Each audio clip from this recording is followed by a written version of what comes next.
tarde. É com uma grande satisfação que a gente vai hoje ter a quarta aula do nosso projeto de educação interprofissional. Agradecendo esse desafio que o doutor Adelmo, que é professor da Universidade ele atualmente está em Macaé, mas foi muitos anos professor da Universidade Federal Fluminense.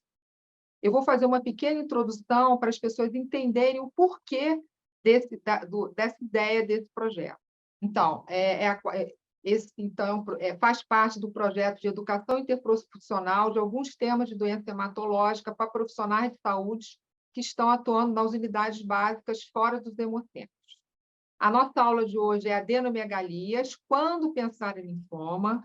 O nosso convidado é o doutor Adelmo Dalmas, professor adjunto de hematologia da UF, atualmente cedido pela Universidade ao Hemocentro do município de Macaé. A gente chega, na triagem do Hemorrio, tem chegado os pacientes com umas adenomegalias muito volumosas. Lógico que tem algumas doenças que têm uma evolução muito rápida, mas não é o caso. Eu vou deixar três exemplos. Por exemplo, essa senhora teve 12 meses de evolução, foi em várias unidades básicas, deram anti-inflamatório para ela, e ela ia, voltava e voltava, até ela chegar aqui no nosso hemocentro com esse grau de complexidade dessa massa, já com problemas de deglutição. Então, isso que a gente não queria que acontecesse, que as pessoas pensassem em linfoma, tentassem fazer diagnóstico diferencial e não deixar uma evolução. Você vê, ela teve 1 ano para as pessoas darem um outro tipo de evolução para essa massa dela. O segundo caso também, esse rapaz teve 8 meses de evolução, realizou vários anti-inflamatórios em várias unidades básicas, e eles faziam só anti-inflamatório, que teve uma hora, doutora, que resolveram, então, fazer um ultrassom. E aí viram que era realmente adenomegalia. E esse aqui foi interessante, que é um rapaz que ele estava sendo tratado como distensão muscular. A médica nem palpou ele. Não, doutora, a médica não palpava. Ela dizia que era uma distensão muscular, e aí foi aumentando, aumentando. Eu falei para ela, não, doutora, está duro. E aí foi que a médica resolveu palpar e aí pediu ultrassom. Então, é só para as pessoas entenderem. Eu trabalho na triagem do hospital há mais de 20 anos, e a gente está vendo cada vez mais, a gente sabe que tem toda uma dificuldade por causa do CISREG, mas antes de entrar no CISREG, a gente precisa que as pessoas pensem mais, examinem mais, e nada como um grande educador como o Adelmo, para ele dar essa aula para todos nós. Adelmo, boa tarde. É com grande prazer que a gente tem aqui você na nossa sala, e eu vou te dar a palavra, agradecendo muito você ter aceito esse desafio. Obrigado, Ana. Obrigado por essa introdução aí. Você facilitou bastante o meu trabalho. Primeiro, é uma honra, né? Eu acho que essa iniciativa é uma iniciativa extremamente válida, porque a gente tem pessoas, né, que participam dos serviços de saúde, das mais variadas áreas aqui, mas todos nós somos profissionais de saúde, né? Então, a gente poder trazer essa discussão para o cotidiano, porque, na verdade, todos esses temas que vão ser abordados aqui, de adenomegalia, eles tocam a todos nós, né? Seja nos nossos familiares, na nossa história pessoal, ou principalmente nos nossos ambientes de trabalho, né? Então, eu queria começar compartilhando aqui a tela. Eu achei muito interessante a escolha desse tema, porque realmente é um tema que não desatualiza, né? E quando a gente pensar em linfoma, né? Bom, primeiro, uma definição básica, né? Linfadenopatia, a gente classifica, né, inicialmente como qualquer linfonodo acima de 1 centímetro, tá? Ou de qualquer tamanho, como a gente vai classificar ele como patológico se ele tiver firmemente aderido aos planos profundos, tá? A gente está vendo essa imagem aqui desse garotinho com uma adenomegalia aqui né, atrás da orelha, e dá quase para a gente pegar com a mão, né? Pegar assim e apertar, e a gente pode perfeitamente sentir, palpando esse gânglio, se ele está aderido aos planos profundos ou se ele está solto. Isso já é para nós uma grande informação em termos de semiologia. É claro que a adenomegalia, né, na maior parte das vezes, a história e o exame físico eles sozinhos, eles vão ser suficientes para a gente definir qual é a causa dessa adenopatia. Na maior parte das vezes, a gente tem uma causa gritando nos nossos olhares, né?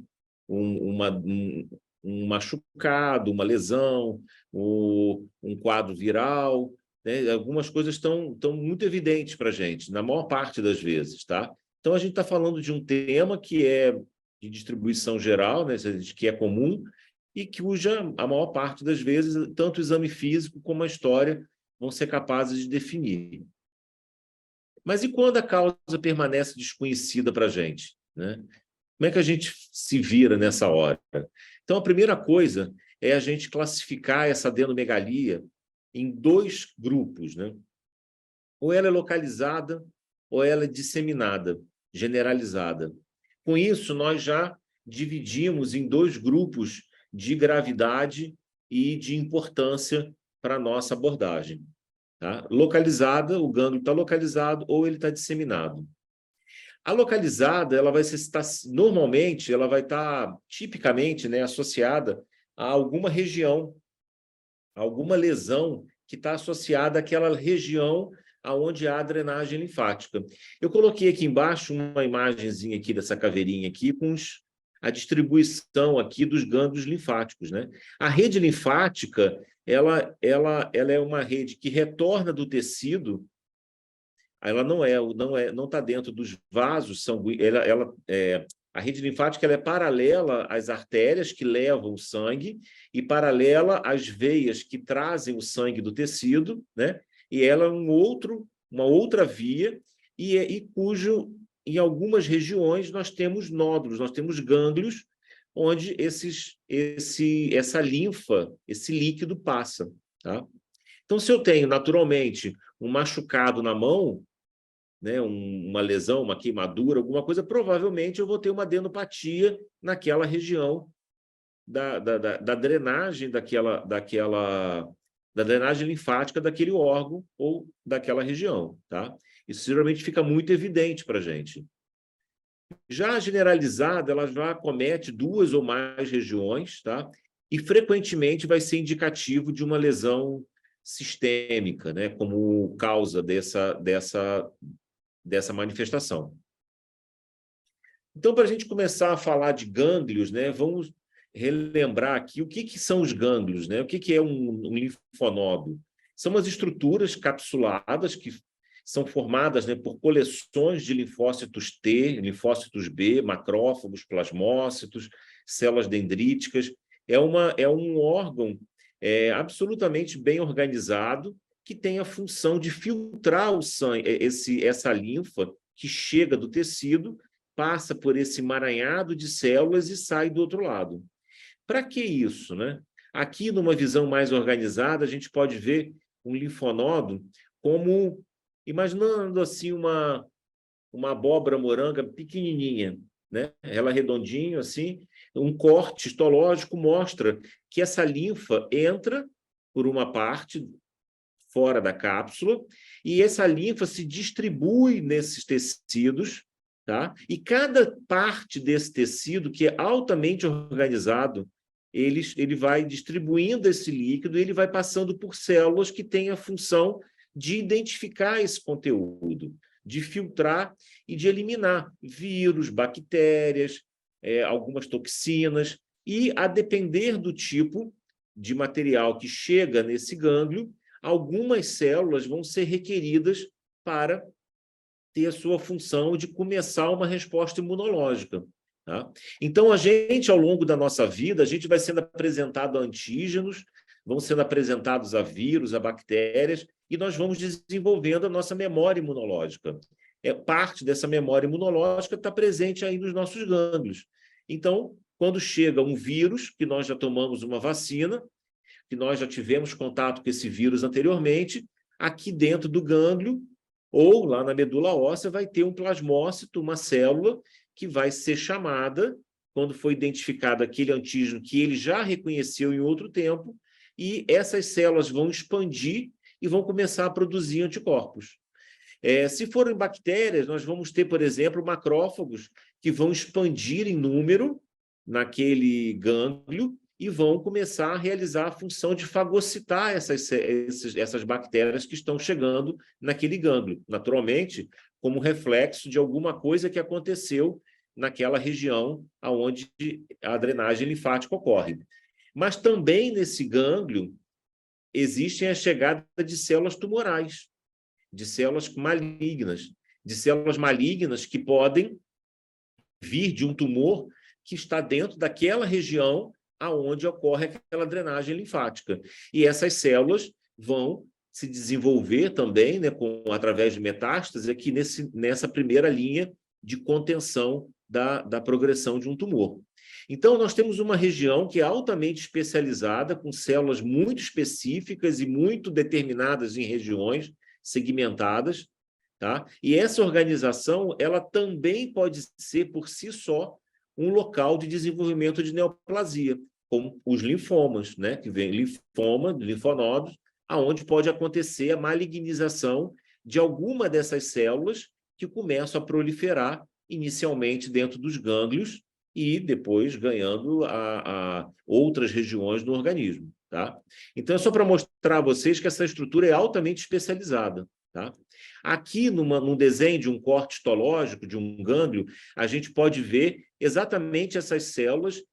Aqui, visualmente, né, a gente pode perceber que cada região dessa tem uma cor diferente, porque é envolvida por células próprias daquele espaço que tem aquela determinada função. Quando a gente tem uma malignização acontecendo dentro de um gânglio, a gente encontra o apagamento dessas estruturas normais fisiológicas do gânglio. Então, tudo isso é estudado, né, através do histopatológico. Então, ainda, né, dentro da avaliação da linfonodomegalia, né, a gente vai, além da localização desses gânglios, a gente vai avaliar a idade, a gente vai avaliar a característica dos linfonodos. O que seriam essas características, né? Se ele qual é a sensibilidade desse gânglio, né? Se ele é doloroso, se ele é indolor, se ele é macio ou se ele é pétreo. O macio que a gente fala, a gente costuma dizer que ele tem a consistência fibroelástica. Fibroelástica é um nome assim meio genérico para uma coisa que, na verdade, significa uma coisa muito simples. É a textura da ponta do nariz. Se a gente palpar a ponta do nosso nariz, a gente vai ver que tem a textura fibroelástica. Tá? Então, essa é uma característica semiótica importante para o gânglio, para a gente analisar e descrever o gânglio, aquilo que a gente está encontrando. Tá? Se esse gânglio ele é acompanhado de sinais inflamatórios, se ele é acompanhado de rubor, de calor, né, de edema, isso tudo é importante para a gente ter, né, na hora da descrição. A localização desse gânglio é importante para a gente poder saber de que região parte aquela alteração e, principalmente, associação com o quadro clínico. Né? Uma pessoa com uma adenopatia, ela pode vir associado com um quadro clínico que pode ser o próprio do adoecimento sistêmico, né, pela doença que está causando aquilo ali, ou pode ser algo muito relacionado a uma infecção que esteja acontecendo naquele momento e ele vai localizar onde tem a lesão. Então, sempre a gente precisa filtrar na história do paciente aonde a gente pode encontrar alguma causa que possa ter resultado nessa linfadenopatia. Tá? A idade, ela tem várias características importantes para nós, a gente vai ver isso aí um pouquinho mais à frente. Então, como nós falamos, né, ela localizada, ela vai envolver uma ou duas cadeias contíguas, tá? Geralmente decorre de processo bacteriano agudo, de adenite bacteriana, mas pode ser também uma primeira manifestação de neoplasia, seja de um linfoma ou de um tumor sólido metastático. Mas também pode ser importante para um processo tuberculoso. A gente vive no Rio de Janeiro, né? O Rio de Janeiro é a capital brasileira da tuberculose. Né? Então, tem muita tuberculose no Rio e tem muita gente que faz adenopatia como manifestação inicial de tuberculose. Tá? Então, é preciso que a gente investigue esse gânglio e não apenas, como lembrou a Ana Maria, não apenas jogar um anti-inflamatório para a pessoa e entregar essa pessoa de volta para o sistema para ela se virar. Então, a presença de uma adenomegalia, ela requer atenção na história, no exame físico e principalmente na evolução. Quando elas são disseminadas, os gânglios, né, a gente encontra cadeias que não são contíguas, ou seja, não estão relacionadas entre si. Nós podemos encontrar uma adenomegalia cervical e uma adenomegalia inguinal. Não tem nenhuma relação entre uma e outra, né? Então, isso nos remete a uma doença que seja de acometimento sistêmico. Geralmente, ela pode vir acompanhada de hepato ou esplenomegalia, tá? Ela está relacionada, muitas das vezes, a processos virais, a infecções bacterianas graves, doenças inflamatórias, né, dessas que são imunologicamente mediadas, e várias doenças neoplásicas. Bom, do exame físico, né, o que a gente tem que, como a gente já falou, né? Primeira coisa que a gente tem que fazer é avaliar o tamanho, medir esse gânglio, porque hoje ele tem um tamanho, amanhã ele pode estar com outro tamanho, menor ou maior. Isso tudo é dado de informação importante para a gente, porque a gente consegue colocar na linha do tempo como é a evolução desse quadro, se está piorando ou se está melhorando. Avaliar a consistência, como eu falei com vocês, ele pode ser pétreo, duro, aderido aos planos profundos, ou ser mole e ter a consistência de ponta de nariz. A sensibilidade, se ele é doloroso ou não, a temperatura, né, acompanhando sinais flogísticos, a fixação em planos profundos e a flutuação. A flutuação é mais ou menos como... eu acho essas figuras de comparação incríveis, mas a gente tem que usar delas para materializar na mente da gente. Imagina quando a gente cozinha um ovo, né? Às vezes a gente cozinha o ovo fica a gema, fica durinha. Às vezes a gema fica meio mole. Então, a flutuação é mais ou menos como se a gente percebesse aquela gema meio dura, meio mole, dentro de um ovo mal cozido. Tá? Ou seja, a gente percebe que tem alguma coisa mole ali dentro, né? Que pode ser, na maior parte das vezes, essa área de flutuação pode ser um material caseoso de uma tuberculose, de uma linfangite tuberculosa, ou pode ser um processo de acúmulo de pus, de secreção purulenta, tá? E o outro elemento que a gente tem que buscar no exame físico é a distribuição desses linfonodos, né? Em quais regiões do corpo eles estão distribuídos, tá? Bom, características importantes, né? Se tem sintoma sistêmico, se tem febre por mais de 7 dias, aí isso já lembra para a gente, já aponta, né, no sentido de uma doença já de comprometimento sistêmico, como linfoma, como neoplasias, como linfoma, doenças como lúpus e tuberculose. Se vem acompanhado de emagrecimento, sudorese noturna e prurido, e aí isso acontece muito com tuberculose e com neoplasia, tá? A distribuição desses gânglios, né, nós temos uma cadeia pré-auricular, que drena o couro cabeludo, tá? E é diagnóstico diferencial nessa região pré-auricular de câncer de pele, alguns tipos de linfoma, carcinoma escamoso de cabeça e pescoço.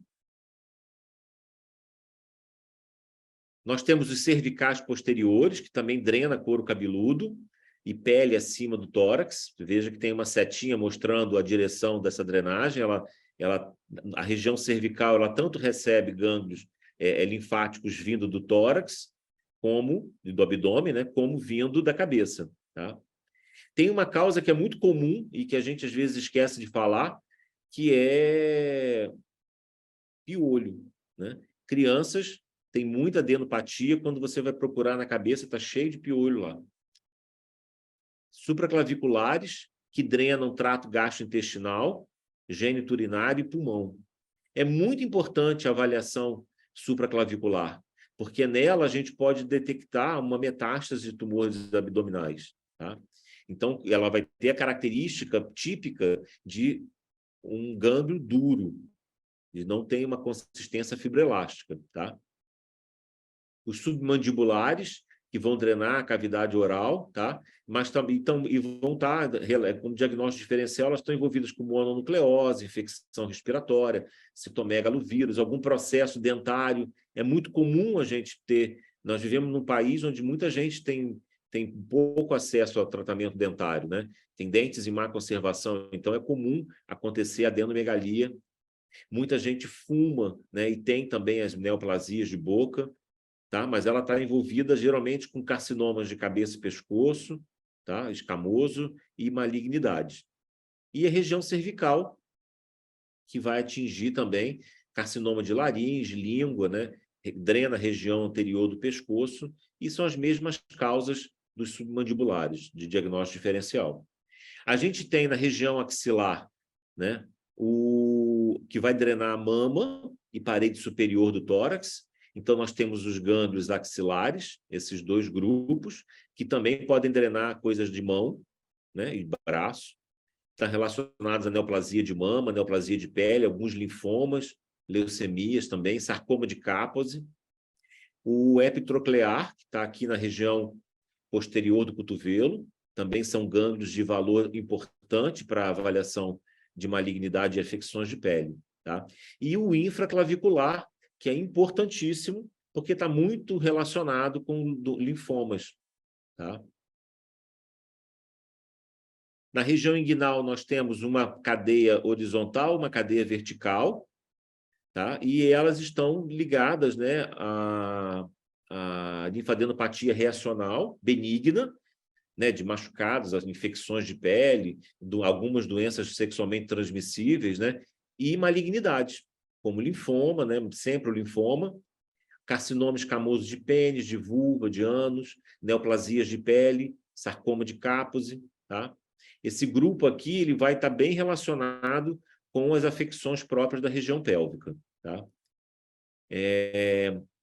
Nesse slide eu tento mostrar para vocês que quando a gente avalia todos os casos de adenopatia, né, apenas um percentual muito pequeno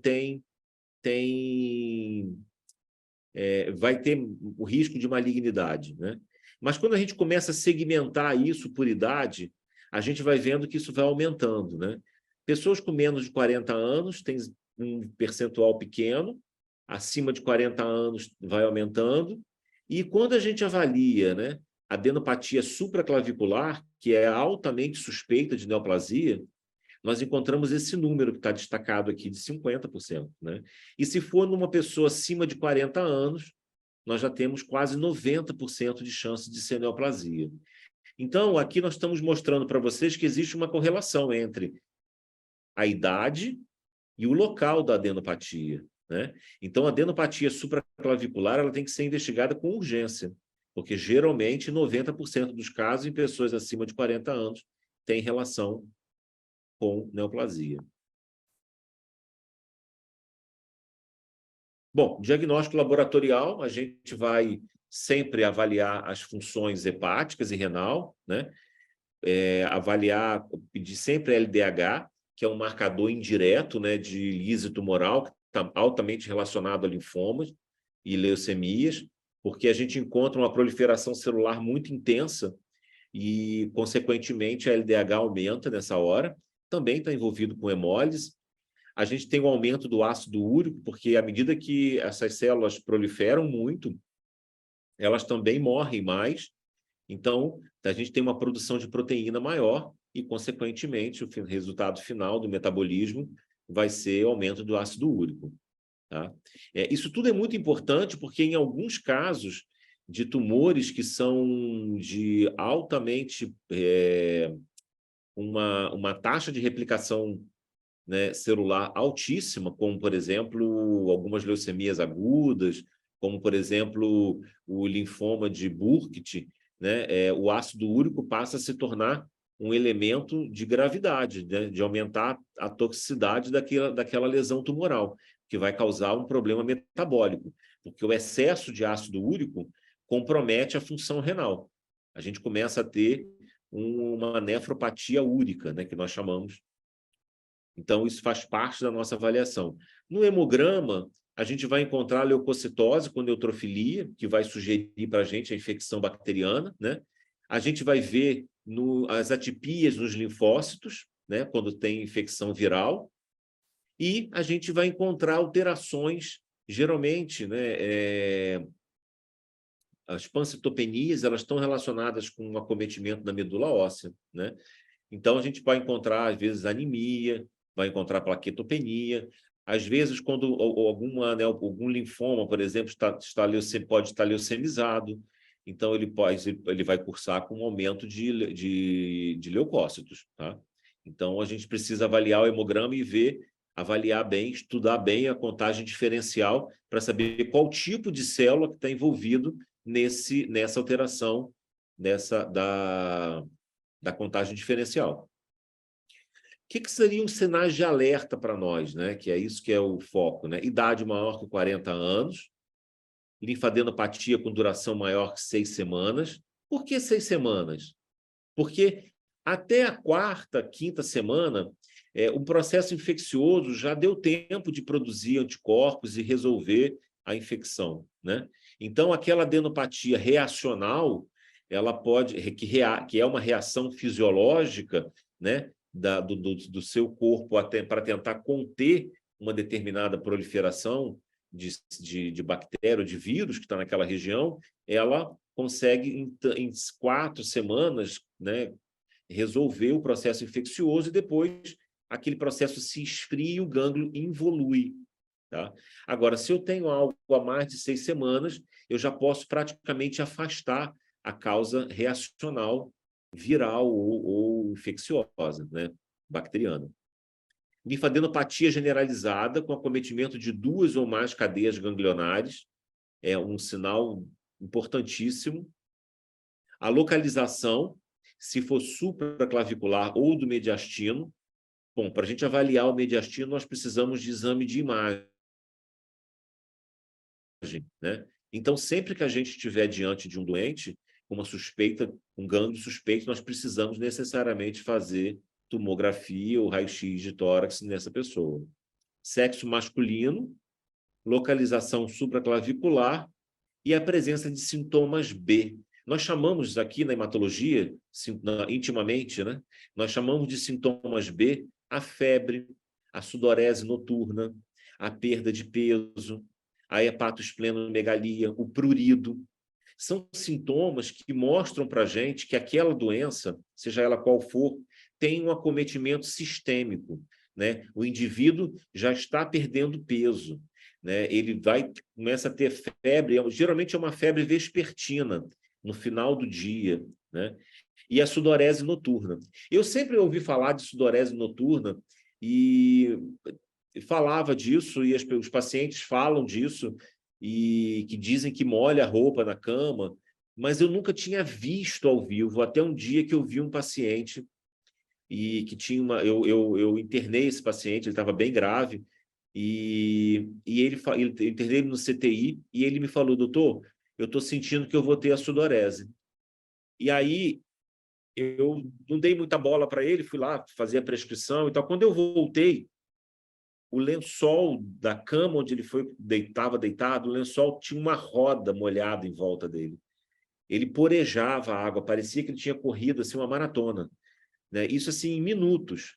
Né? E não tinha nenhum sentido ele estar com aquela sudorese, porque não estava quente, estava dentro do CTI, com a temperatura refrigerada. Aliás, CTI, geralmente, ninguém sua no CTI. Né? Então, assim, é um elemento muito forte a queixa de sudorese noturna. Tá? E a raça branca, que tem muito mais relação com esses linfomas. Tá? Bom, a conduta, né? Uma adenomegalia localizada que tem características benignas, a gente vai observar. Se tem sinais flogísticos e febre, a gente pensa em foco bacteriano, fazer teste terapêutico com antibiótico 7 a 14 dias. Tá? No diagnóstico, a gente sempre vai pedir sorologia para toxoplasmose, citomegalo, sempre o HIV, mononucleose, VDRL para sífilis, pesquisar lúpus, tá? Fazer prova tuberculínica, raio-x de tórax ou tomografia, ultrassom de abdômen, para ver se tem hepatospleno, se tem presença de gânglios no abdômen, e o linfonodo. Tá? Se tiver um linfonodo muito grande, a gente pode fazer ultrassom do linfonodo para ver se tem área de flutuação, que às vezes não está palpável. Tá? E avaliar se a medula óssea vai ser necessária para o diagnóstico ou não, se houver manifestação no hemograma. Outras causas de linfadenopatia são HIV, né, doenças de estoque, né, doenças do colágeno, eczemas crônicos, sarcoidose, algumas drogas como essas aqui, halopurinol, né, captopril. Veja bem que são drogas que estão no nosso cotidiano, né? Fenitoína. Fenitoína é danada. Eu já vi alguns casos de adenopatia simulando linfoma, inclusive com marcador histopatológico, marcador imunohistoquímico, tá?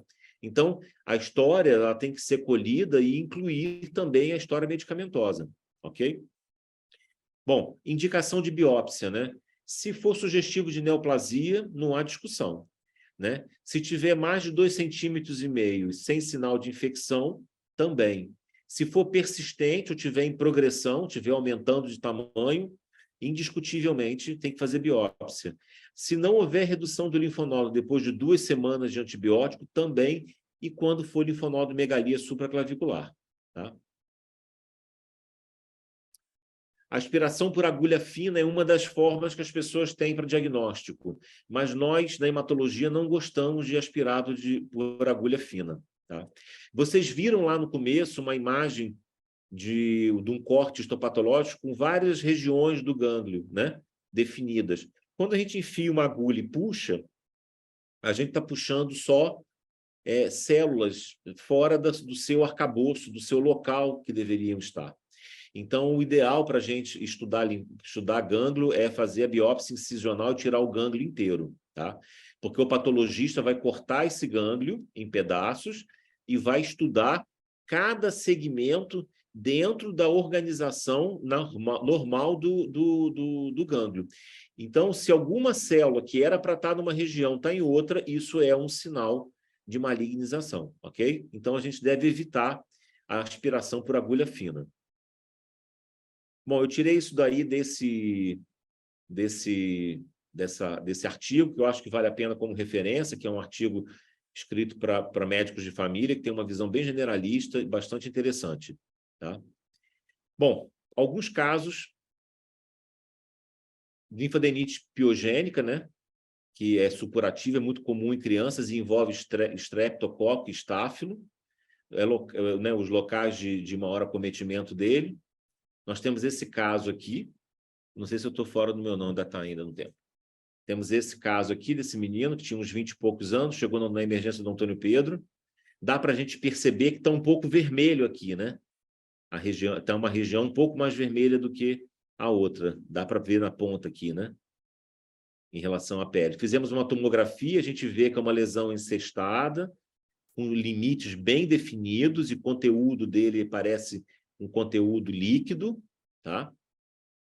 E aí, metemos a tesoura e saiu secreção, tá? Mas ele veio acompanhado de sinais flogísticos. E, curiosamente, o hemograma dele não mostrava grandes alterações. Ele não tinha anemia, plaqueta estava normal, não tinha leucocitose, mas tinha uma neutrofilia, tinha um aumento de neutrófilos, tá? Um outro caso de linfadenite não piogênica, né, com a escrófula, que é uma lesão cervical da tuberculosa que tende, né, a fistulizar, e acontece também na doença da arranhadura do gato, tá? Temos aqui esses 2 gânglios nessa criança, um aqui no braço e outro aqui na região axilar, esse outro aqui só na região axilar. Vejam que é um gânglio tipicamente inflamatório, vermelho, quente, deve estar quente, né? Mas tem sinais flogísticos acompanhando aqui essa lesão, tá? O gatinho. Um outro que é muito comum a gente encontrar são os bulbões inguinais, né? Geralmente acompanham doenças sexualmente transmissíveis, em torno de 10 a 30 dias após a exposição. Nessa foto aqui a gente vê que tem um fundo sujo, né? Isso aqui já deve ter drenado, a gente vê que está sujo aqui do lado. Essa pele aqui já deve ter ficado mais esticada, e depois que supurou, houve diminuição do edema, tá? Porque tem uma tendência a fistulizar, e a gente vai pensar sempre em doenças sexualmente transmissíveis. Geralmente são homens, né? Normalmente ela é unilateral, tá? E agora, para a gente finalizar sobre o linfoma, uma pequena pincelada, porque se a gente for falar de linfoma mesmo, nós vamos ficar aqui alguns dias. Só para vocês terem dimensão, nas neoplasias hematológicas, né, cerca de 6,4% entre mulheres e 7,5% são neoplasias hematológicas, entre todos os cânceres. Tá? E os linfomas, linfoma não Hodgkin, linfoma de Hodgkin está em torno de 3,8% somando os dois. Tá? Então, os linfomas são as neoplasias hematológicas mais comuns. Tá? A gente tem aqui esse grupo de famosos, né, que tiveram linfoma, o Edson Celulari, a Dilma, o Janequine, o Pezão, todos eles tiveram em comum um linfoma. Tá? Um foi de células B, a Dilma foi de células B, o Janequine foi um linfoma T e o Pezão também teve um linfoma de células T do tipo ALK positivo. Então, é um desafio para os epidemiologistas, porque ela é uma doença que tem distribuição mundial, ela tem picos de incidência, tem uma variabilidade histológica enorme, tem mais de 80 tipos de linfoma descritos, tá? E tem correlação com fatores ambientais. Se a gente for olhar aqui a incidência mundial de linfoma não Hodgkin, a gente vê que tem um padrão mais comum na América do Norte, na Oceania e na Europa, e menos nos países mais pobres, tá? Só que esse padrão muda, né? Quando a gente vê linfoma de Hodgkin, que tem muito mais nos países desenvolvidos do que nos países subdesenvolvidos, tá? E isso leva os epidemiologistas a acreditar que existe um fator ambiental para isso, mas isso é uma discussão que não se chegou a uma conclusão até o dia de hoje. O que eu queria chamar a atenção de vocês é isso aqui, ó. Os linfomas não Hodgkin, tá? Eles vão aumentando, de acordo com a idade, a incidência deles, tanto em homens quanto em mulheres, mas tem um pouco mais em homens do que em mulheres. A partir dos 60 anos, dos 50, dos 40, 50 anos, começa a pico de incidência acontecendo. Tá? Nos linfomas de Hodgkin, que são diferentes dos não Hodgkin, nós temos um pico bimodal, uma curva com dois picos, né? Temos uma primeira incidência aqui na juventude, dos 15 aos 25 anos, e depois diminui a incidência e volta a subir acima dos 60 anos. Tá? Ninguém sabe dizer direito por que isso acontece. Então, a gente sabe que a incidência vem aumentando nos últimos anos, né? Uma das explicações é o HIV, mas realmente vem acontecendo isso mais recentemente. No Brasil, a gente teve de 2010 a 2020 91 mil casos novos no SUS, e de 2010 a 2019, 48 mil mortes por linfoma. 74% desses era linfoma de Hodgkin, não Hodgkin, perdão. E a gente nota que as estatísticas mostram, confirmam, que o número de linfoma duplicou nos últimos 25 anos. Tá? É importante a gente ter esses números em mente para a gente dimensionar que isso não é uma coisa rara, que isso não é uma doença de baixa incidência. Tá? Aqui, para a gente ter uma noção de como a gente estadia essa doença, nós temos o estágio 1, onde nós temos uma cadeia ganglionar, uma região acometida. O estágio 2, nós temos mais de uma região acometida, no caso aqui, mediastino e região supraclavicular, mas ambos acima do diafragma.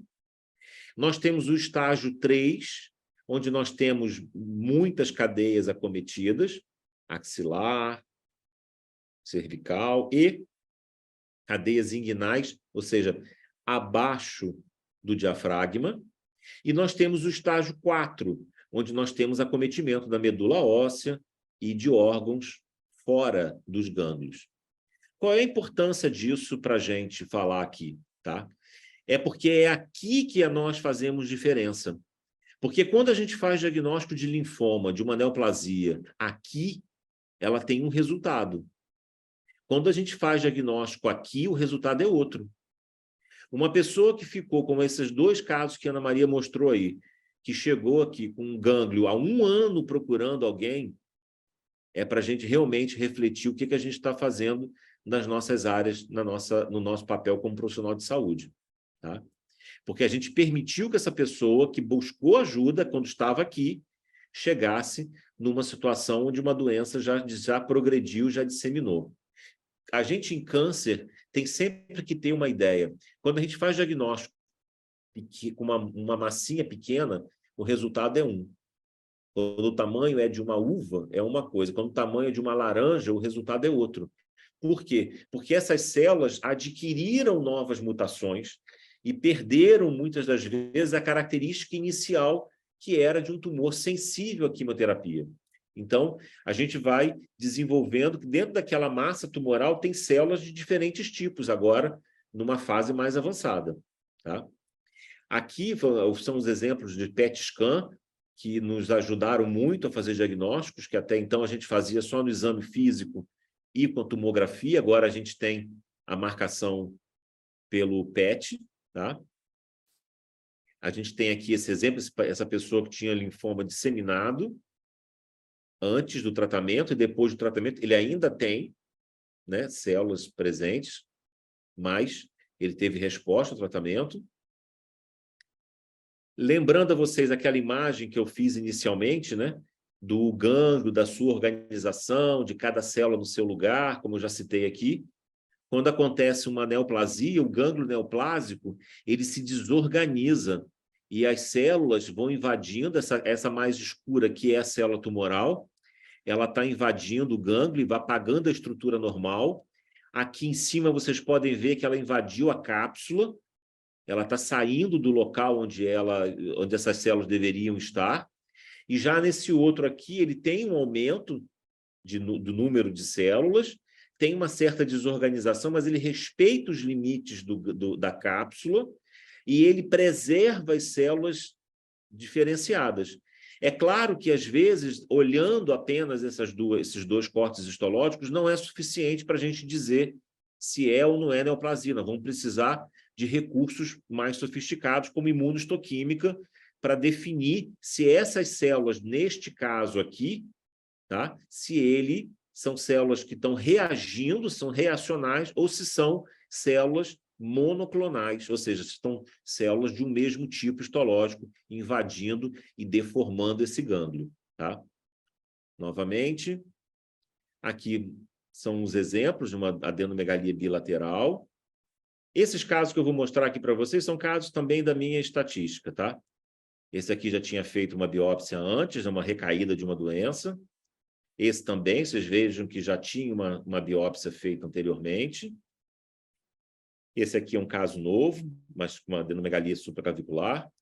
Esse aqui, axilar. Esses daqui lembram um pouco do linfoma de Burkitt, porque esse acometimento cervical e na bochecha, na face. Tá?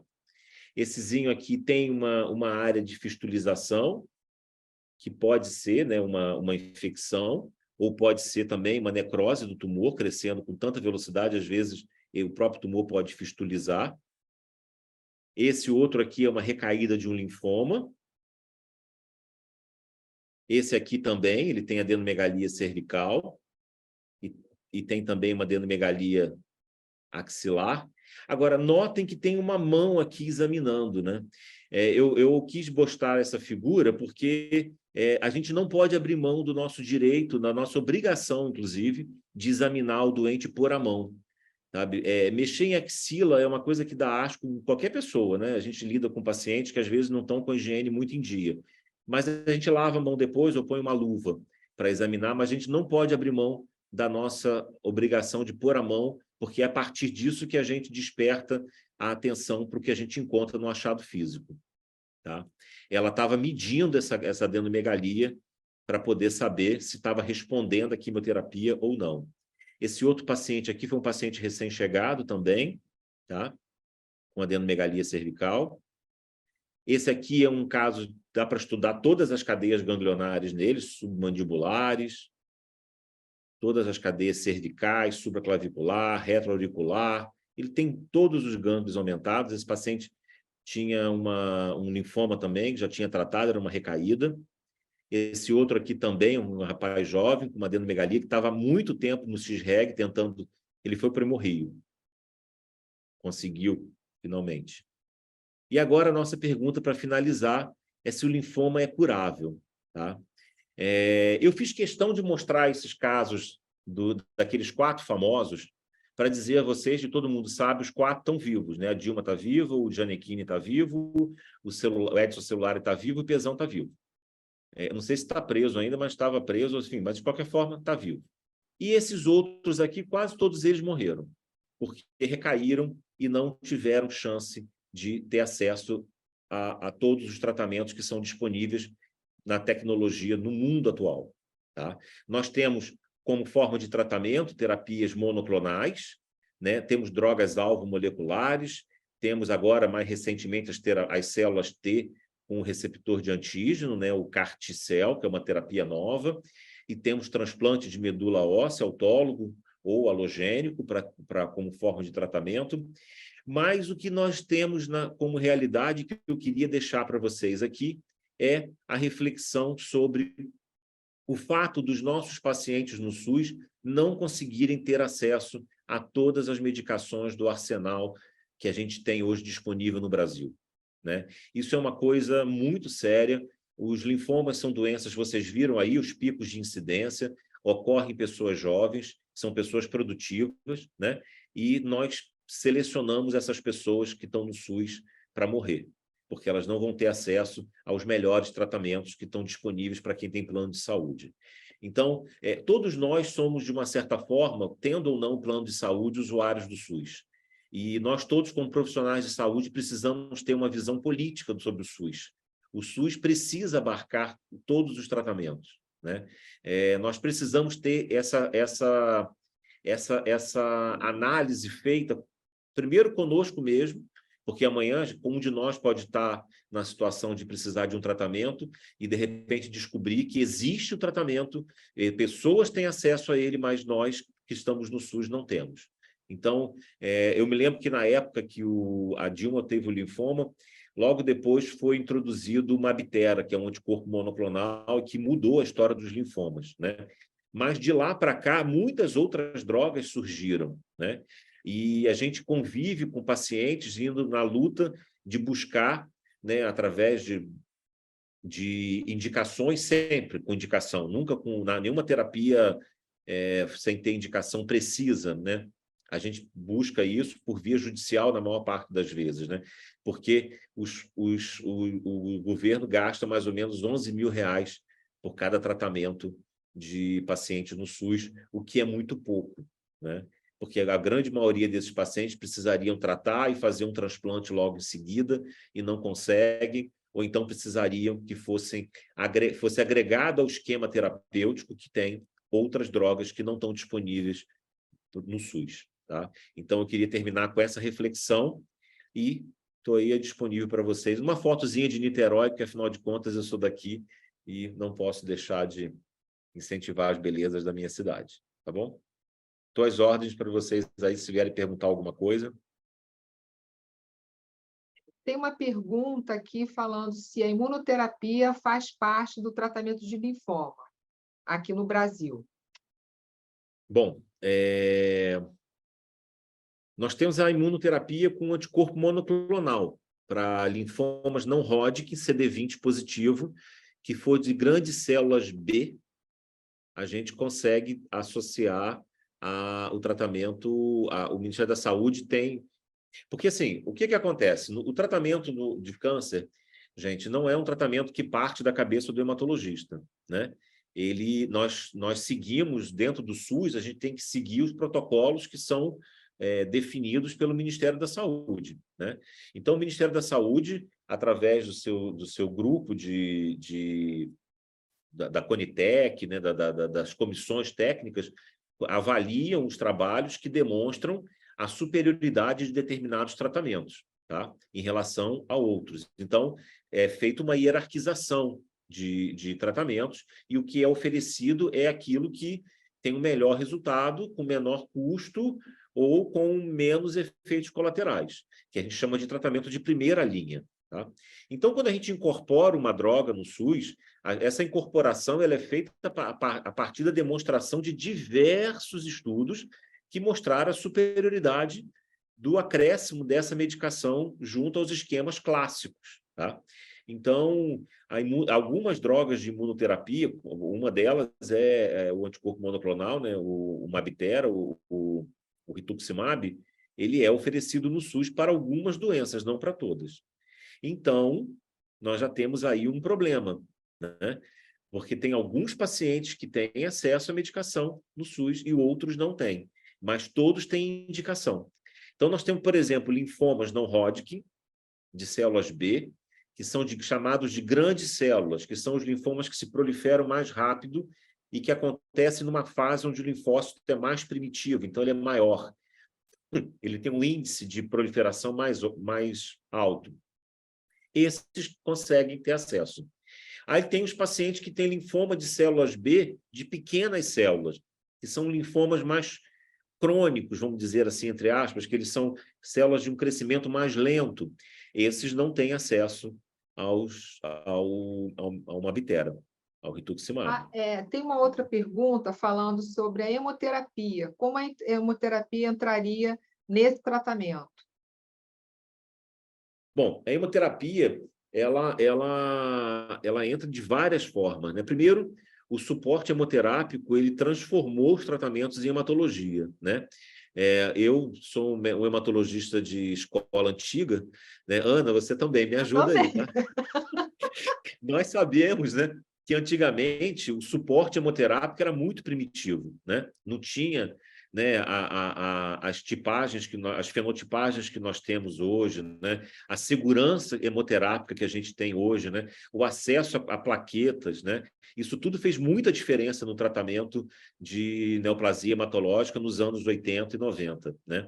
E já desde os anos 2000 para cá, praticamente todo mundo tem acesso a hemoterapia de excelente qualidade. Então, você tem a parte da hemoterapia que vai lidar com o transplante na coleta de célula, né, para fazer o transplante autólogo desse paciente, que tem todo um protocolo. Você tem todo o suporte hemoterápico de aférese de plaqueta, de transfusão de sangue fenotipado, de transfusão de sangue filtrado. Tudo isso dá um suporte maior ao tratamento, que são coisas que a gente fala, às vezes, de suporte e parece que é uma coisa menor. Não é, porque todas elas estão juntas, né? A quimioterapia é uma coisa que faz um desastre. Então, você precisa ter um suporte de antibiótico, né? Você precisa ter uma rede de culturas, né? de hemoculturas que possa garantir a precisão do antibiótico que aquele paciente vai precisar. Então, quando você precisa, o paciente tem uma aplasia pós-quimioterapia, a hemoterapia ela assume o cuidado essencial para manter a vida dessa pessoa. Porque se você faltar o hemoterápico, né, se faltar sangue para ele, vai ser um desastre. Se faltar plaqueta no momento preciso, vai ser um desastre.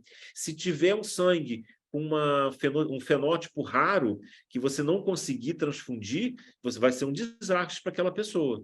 Então, a hemoterapia ela tem vários aspectos dentro do tratamento que fazem parte, sem dúvida nenhuma, de par e par com os tratamentos quimioterápicos, tá? Que, na verdade, seriam a linha de frente do tratamento, né? Adelma, eu queria te parabenizar. Você manteve na sala em torno de 110 pessoas participantes o tempo inteiro. E aqui no chat agora tem excelente palestra, muito didática perfeita. Obrigada pela palestra. Muito obrigada. A gente está encerrando o nosso tempo e te agradecendo mais uma vez pela oportunidade de ter aqui você com a gente, tá? Um prazer. Esse tema me comove, tá bom? Obrigada, boa tarde. Tchau, boa tarde a todos.